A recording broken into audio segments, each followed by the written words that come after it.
Hello. I'm hoping you guys can hear me and you guys are doing amazing today.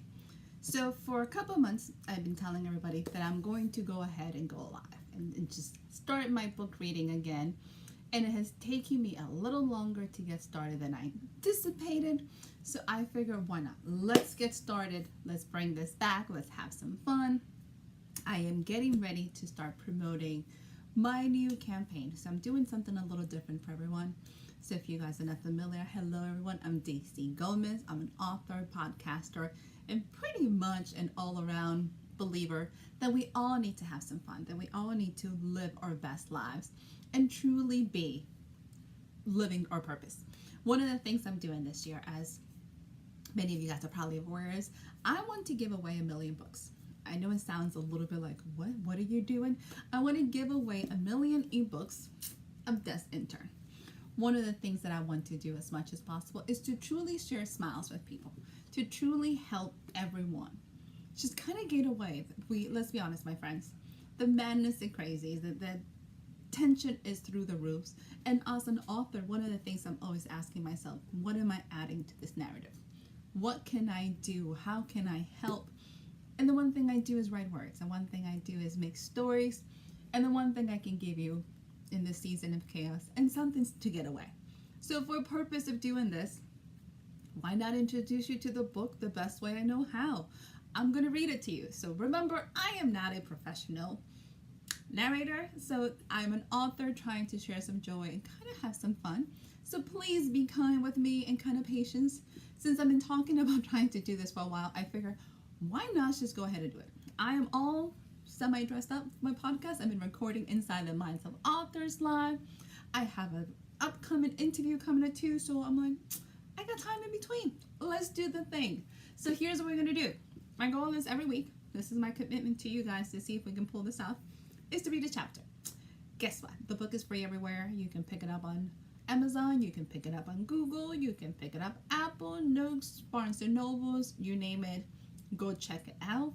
Even more exciting, today, May 17th, is Urban Fantasy Day. So you can pick up over 100 urban fantasy books everywhere from some amazing authors. Check out urbanfantasyaddicts.com so you can check that one too. So you can have a blast. So I'm going to start my book conversations with you guys and do a book reading. We're going to start with chapter 1.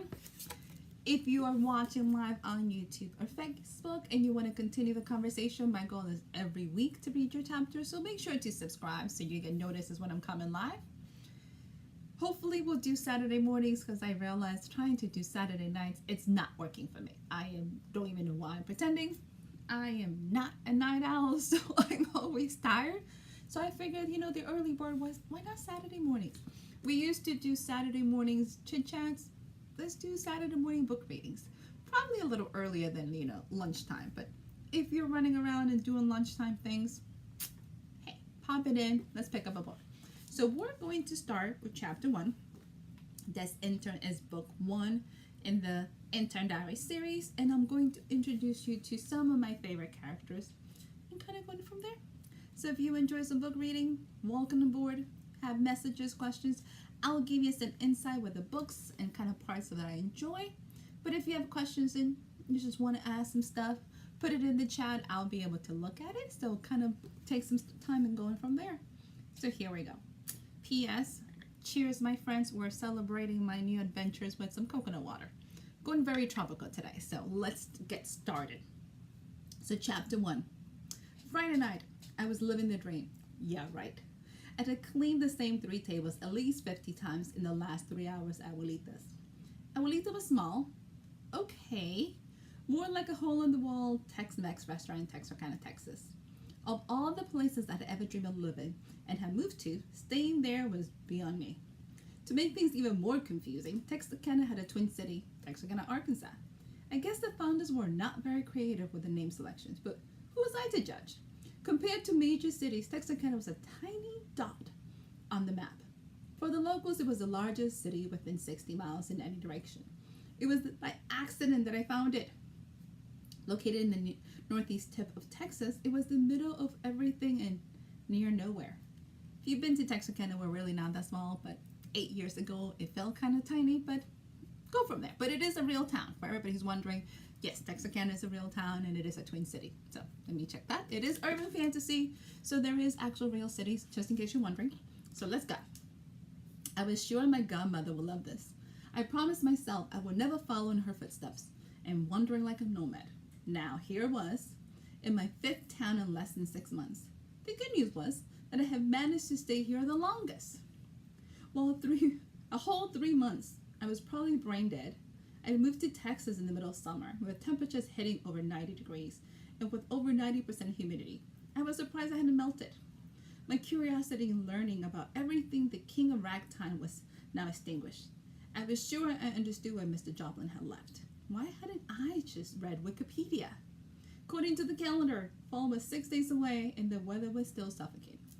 If you are in the Texarkana area, you know that this week has started to hit 90s.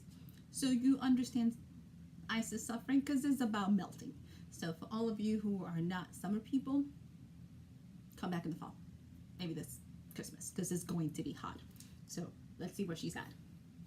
Isis, are you listening to me? Oops. I had blanked out Abuelita's voice from the kitchen. Abuelita had named the place after herself. More accurately, she used her nickname. In her words, the only thing she was after her husband and her daughters had died was a grandmother. She embraced and became a grandmother to the world. Her place was open to everyone, and a wide diversity of people patronized the place. Abuelita was probably in her late 60s and tall, around 5'11" with a solid body.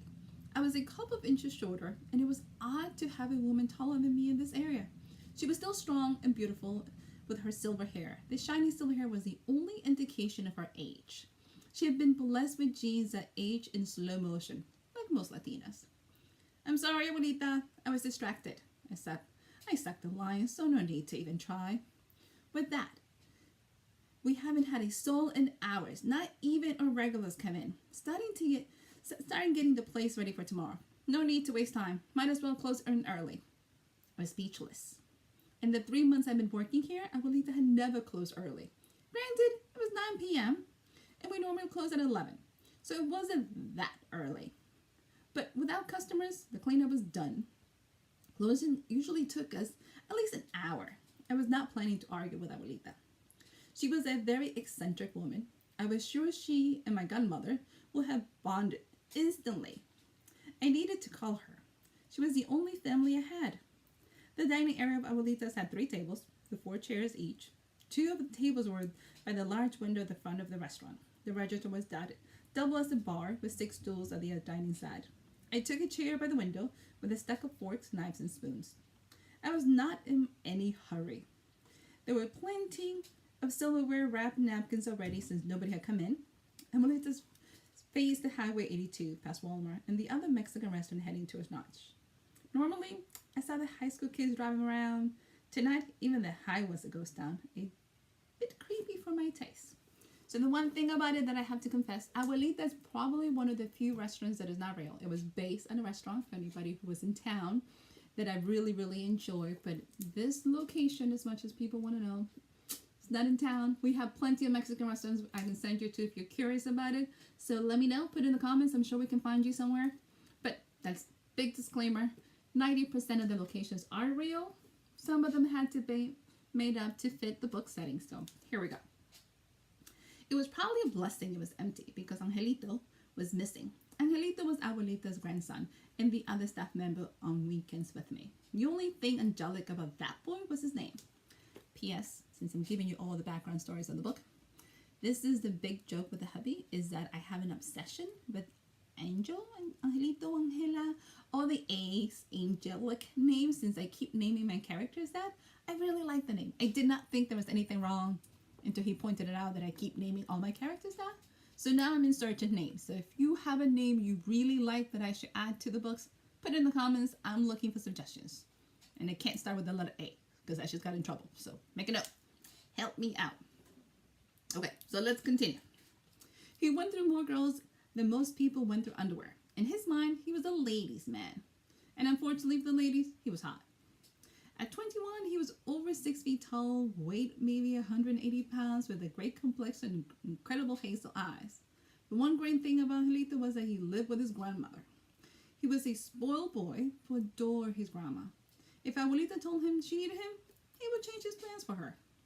I could have passed for his older sister. Angelito and Abuelita were of Mexican descent, but looked European.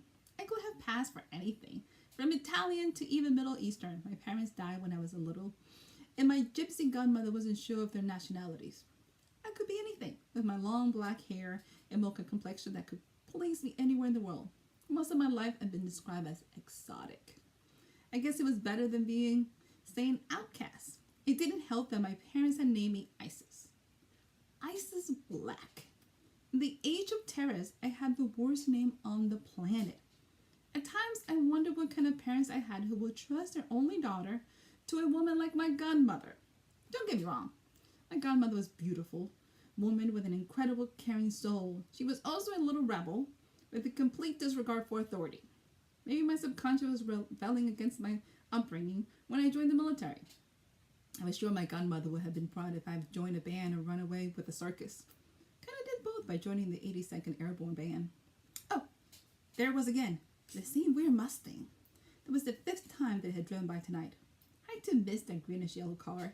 It almost looked sick. Why would anyone buy a car like that? Instead of tinted window, the car had almost a mirror-like quality. Of course, I could hear his engine running from the inside of the restaurant.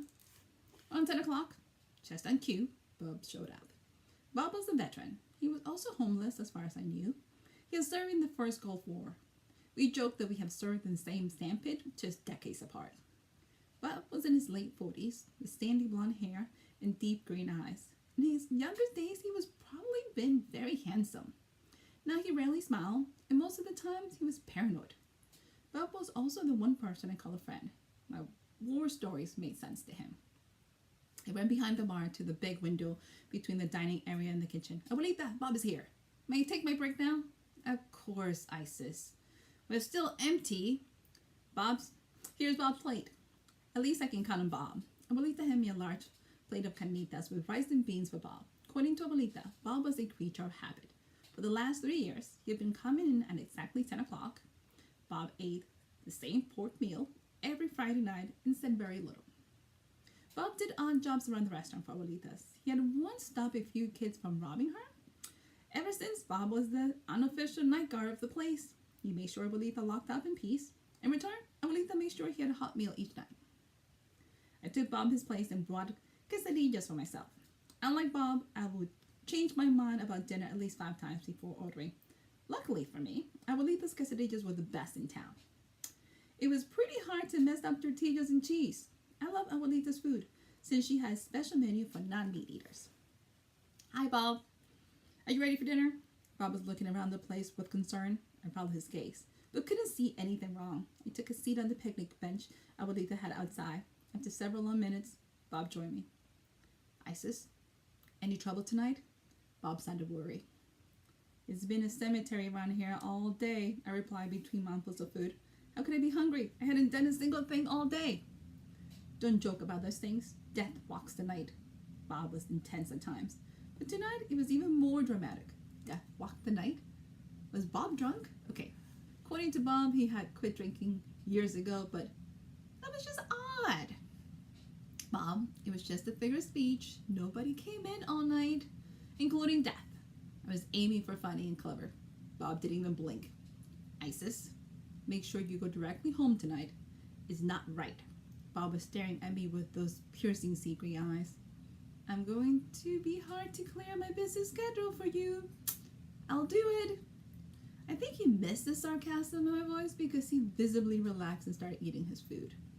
Oh yeah, Angelito didn't come in today. Bob arched an eyebrow at me. I swallowed quickly and proceeded to explain before he decided to go full salt squad in search of Angelito. Nothing major. Angelita said he had a new girlfriend. He met her this week, I guess. Have you ever wondered where he finds all those girls? Texarkana has fewer than 100,000 people when you combine the Texas and Arkansas side. Most people are either related by blood or marriage. How's he not dead from messing with the wrong family? Whoa. That was the longest speech Bob had ever given all at once. Angelito's wealth life must really been puzzling Bob for him to say that much. That was nice. I I didn't point out how he had used death to describe Angelito's potential future, I did not need another lecture. According to him, he doesn't lie and he doesn't make any promises he can't keep, so nobody's ever mad at him.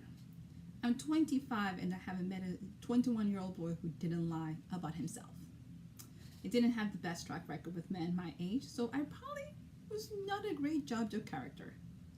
You sound a little jaded. Bob was very talkative today. I didn't think Bob was that good at reading people. Or maybe I just needed to work on not being so transparent. Thank you, Captain Obvious. I added a glare for good measures. Anytime, Grasshopper. Bob actually smiled at me. Maybe my dad was a little like Bob, focused on not taking himself too seriously. Bob was suffering from terrible spells of PTSD, so he couldn't hold down a job. PTSD was the new term the government was using to describe most returning vets were going through. Post-traumatic stress disorder. According to Bob, it was hard to take yourself too seriously when you were struggling. Bob finished his food and started to look around the place. At the same moment, the same pale Mustang dropped by. I was starting to ease on 82 after it, and Bob returned to face me. What's wrong? He had that worried tone again. Oh, nothing. Just been seeing that car driving around here tonight. I started yawning. Slow nights were painful. At the end of the day, you ended up tired and with nothing to show for it. Anything suspicious about it? Now Bob was in full paranoid mode. Nothing really, just an odd color. Okay, we're closing early, so I need to hurry. I left the empty place before Bob could ask me more questions. I walked directly to the kitchen with the plates. The kitchen area was immaculate. Abuelita ran a tight ship, and tonight she was ready to go. I watched the plates and forks while Abuelita's finished putting pats away. Okay, Isis, you can take off. Abuelita didn't even turn around when she said it. I was ready for bed, but didn't want to sound too excited. Are you sure? I can help you lock up. I was really praying she would say no, but I would stay if she needed me. I'm good, child. Besides, Bob is doing his rounds. I'm sure I'll be okay. She smiled when she said it. Bob was very efficient. Thank you, Abuelita. Good night. I dried my hands and gave her a kiss on the cheek on my way out. Good night, Isis, Abuelita said as I ran out the door. Good night, Bob, I yelled at the night. There was no buildings near the little restaurant, so I knew sound would travel. My minivan was parked in the usual space, the spot farthest from the restaurant. Abuelita liked her paying customers to have front row parking. The minivan was old and beaten up, and it had once been midnight blue. Now it's just a jaded blue. My godmother had given it to me, and I had nicknamed it the Whale.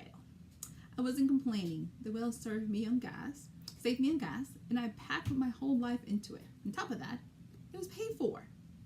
I opened the door and was blasted by the heat that was still trapped inside. How can it be in the 80s in September?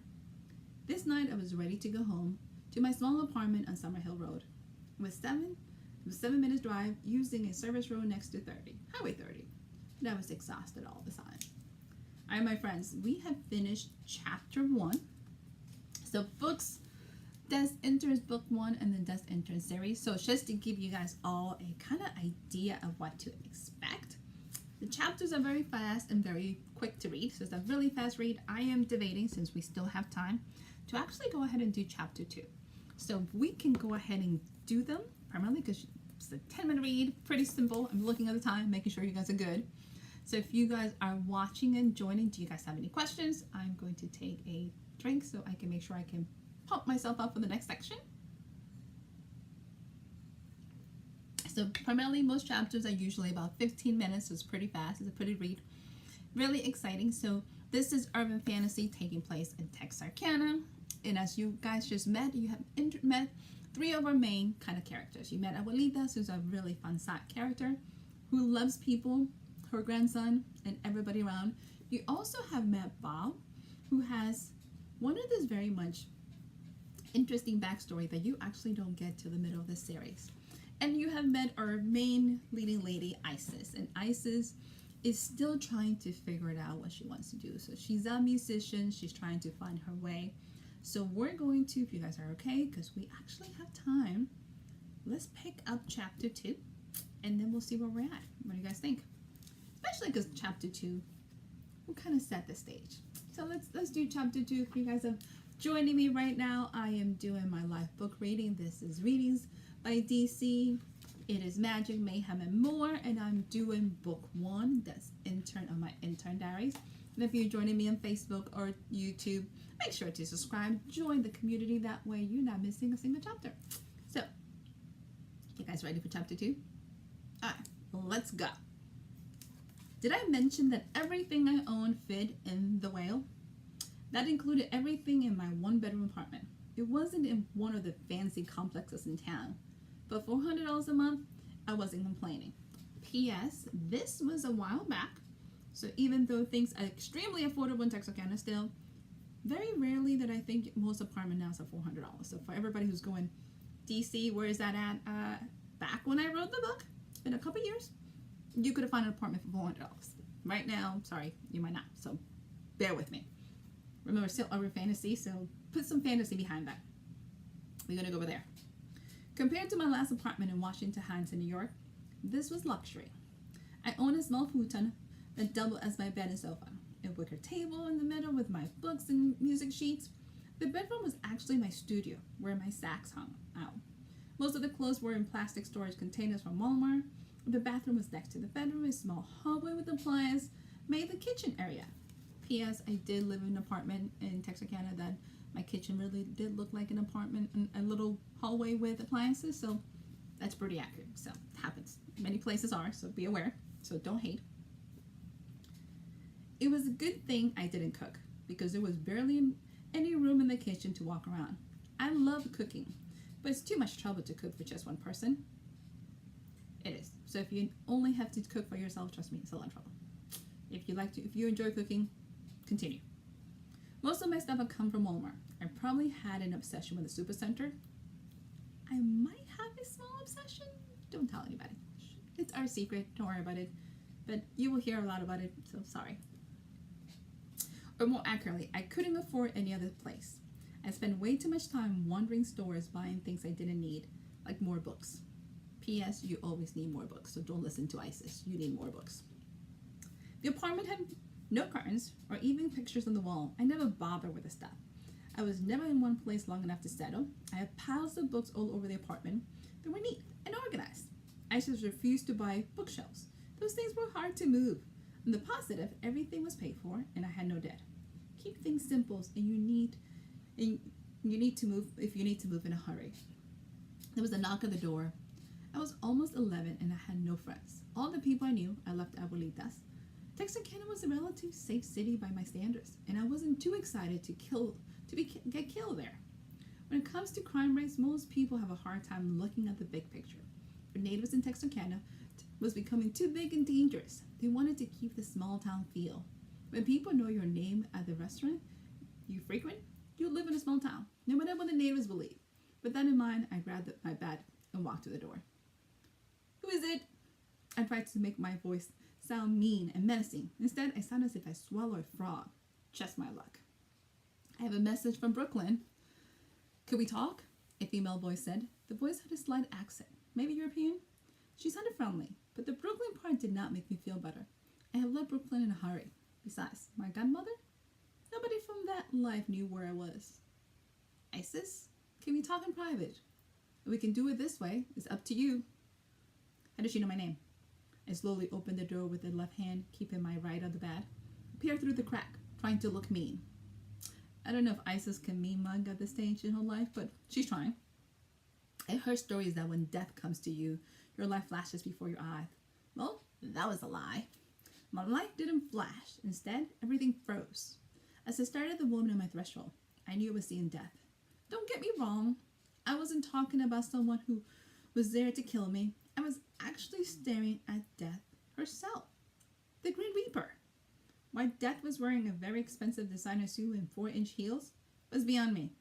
For that matter, why was Death beautiful with a courageous body and long, silky brown hair? Can I come in now, or do you just plan to stare at me? There was a mischievous in her voice, and I couldn't help but feel a bit sheepish. Sure, why not?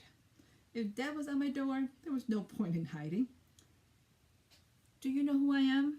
She strolled into the apartment and did a quick scan. She was wearing a light jacket over her suit. I guess Death doesn't feel cold or heat because it was still too warm for all those layers in September. Death? The word came out harsh, even for me. That was all I was able to say. I was feeling nauseated. Not bad. May I? She pointed at the futon. I nodded. She slowly took a seat with a grace I had seen only in Miss America pageants. I had a couple of folding chairs by the wall, but I was too shocked to move. Are you here to kill me? I found the courage to ask. Death raised an eyebrow and analyzed me. Sorry, dear. I'm not in the killing business. I'm more in the delivery one. So no, I'm not here. I'm here because we have some business to attend to. I was totally lost. What did delivery business mean? And why did I have business with Death? Ma'am, I'm sorry, but I'm not following you. Nobody could accuse me without being polite. I was feeling pretty brave. I had spoken a whole sentence to Death. Did you remember Brooklyn, March 9th? Was she serious? I was so dead. It was getting worse by the minute. Unfortunately, I can't forget it. There was no need to lie to this woman, or being, whatever she was. I had an ongoing countdown in my head starting on that day. It had been 6 months and 6 days exactly. Good. Tell me what happened. She leaned back and waited. I wasn't sure, but she was breathing. Excuse me? What? The horror on my face was probably showing because Death smiled very gently at me. Relax, dear. I want to hear your side of the story. So, start from the moment you got to the party and try not to leave anything out. Okay? The voice sounded soothing but firm. She wasn't no leaving for her interpretation. She wanted the truth and she wanted it now. Took a deep breath and exhale. My friend Tamara invited me to a party at one of her friends. I was planning to leave the following week. I wasn't adjusting and couldn't find work. I was planning a road trip. Tamara was one of the few friends I had made up there, and she actually wanted me to stay. I'd been out of the military for almost 2 months at the time, and I was already miserable.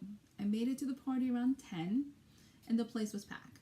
It was on the 7th floor in an apartment building in Brooklyn. The residents had moved out, but hadn't turned in the keys. The music was loud, and you couldn't walk without brushing against people. Couples were making out everywhere. The smell of weed was thick in the air, and everyone looked drunk. I found myself getting sweaty hands, my heart rate increased, and I knew I was having a panic attack. I was feeling claustrophobic, and my senses were in overdrive. I lost Tamara as soon as we walked in. I tried to head to the door, but people kept grabbing and pulling on my clothes. I even made my way to the back and found a fire escape. I just wanted to get some fresh air before I broke down in the middle of the crowd. I swear I never meant to hurt anyone. I have never told that story to anyone. My palms were sweating again, and tears were rolling down my cheeks. What happened next? Death was still. It was overwhelming. I wasn't sure why she asked, but the look in her face, she already knew the answer. The window was open, so I climbed out. Unfortunately, when I was trying to get up, I accidentally knocked someone down. It all happened so fast. At that time, I had no idea what I pushed. I tried to catch it. It was followed by a loud scream, and by the time I made it to the ledge, there was a body on the ground. Please believe me.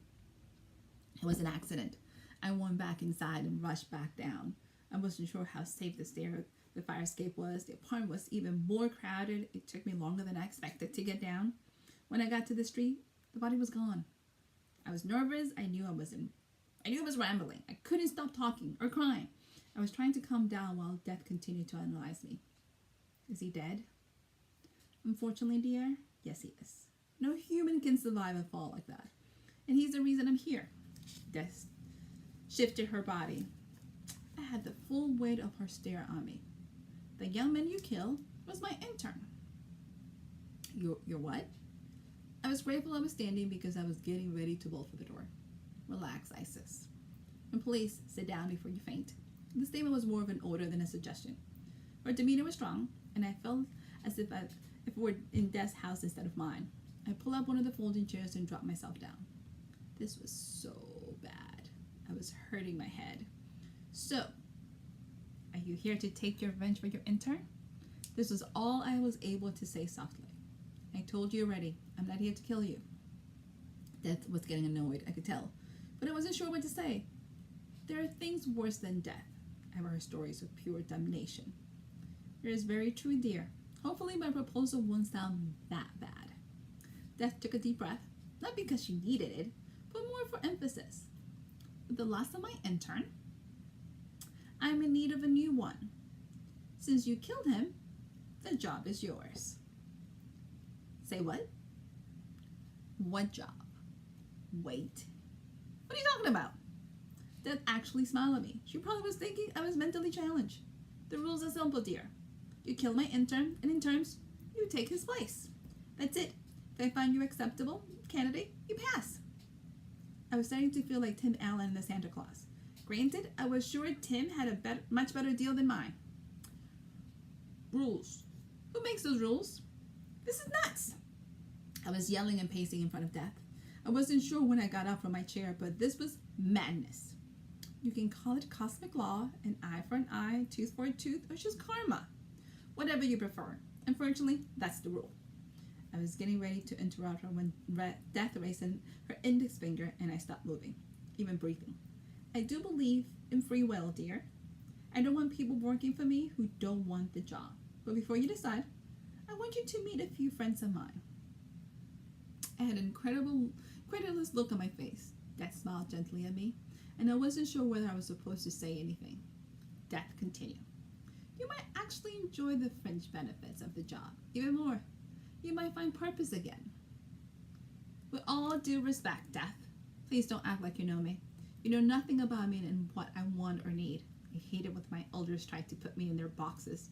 I didn't care that it was Death making assumptions. She just kept giving me that infuriating smile. Whatever you say, Isis, please have a seat. This voice was even gentler, but it left no room for argument. I felt myself drawn to the chair. You will meet with my friends tonight, and you will have 3 days to decide whether you will take the job. The boys will fill you in on all the details. What makes you sure I'll take the job? Why was I arguing with Death? Oh yeah, it was a horrible streak in me that hated being controlled. Death got up from the futon and smoothed her suit. She looked around my apartment, taking inventory. I felt offended. Things have been arranged, dear. Trust me. It will be your choice if you come work for me. But I'm sure it's a much better offer than what you have right now. Death walked around the table and stood next to my chair. She smiled down at me and then went over and kissed my forehead. Before I could complain, I felt my body shutting down. I was slowly fading. In a blink of an eye, I was blacked out. So my dear friends, we have made it to chapter 2. As I told you, super fast read, super exciting. You now have met Death. You have met Isis, you met Abuelita, and Bob, who are some of the main characters on my series, Death's Intern. So our goal for this year is to give away 1 million books. It is to spread some joy, to spread some smile. So we're going to be reading the book throughout the year to kind of share the exciting things with you. So next week, we're going to pick up on chapter 3. And then you get to meet, I want to say, some of my favorite characters in the series. Because let's be honest, we all need a talking cat to train us in life. Why not? So my friends, I hope you guys have an amazing Saturday. Enjoy. If you are in Texarkana and in the Texas area, stay cool, stay inside, go to the pool, don't burn. Anywhere else, enjoy your fabulous Saturday. We'll be picking it up again, hopefully Saturday morning again. Kind of pick up your day with some exciting things to do. Remember, it is Urban Fantasy Day all day, May 17. Go ahead and pick up some amazing books. UrbanFantasyAddict.com. Over 100 authors out there. Make sure to get your copy of Death's Intern for free, my friends. Don't miss out. And if you are enjoying listening to authors, I'll be back at 2 Central Time to talk about our next guest and Inside the Minds of Authors. So my friends, many blessings, many thank you. Hopefully you enjoyed the reading. Hopefully I did well and didn't butcher my book too much. And I hope to see you guys again next week. Bye guys. Thank you.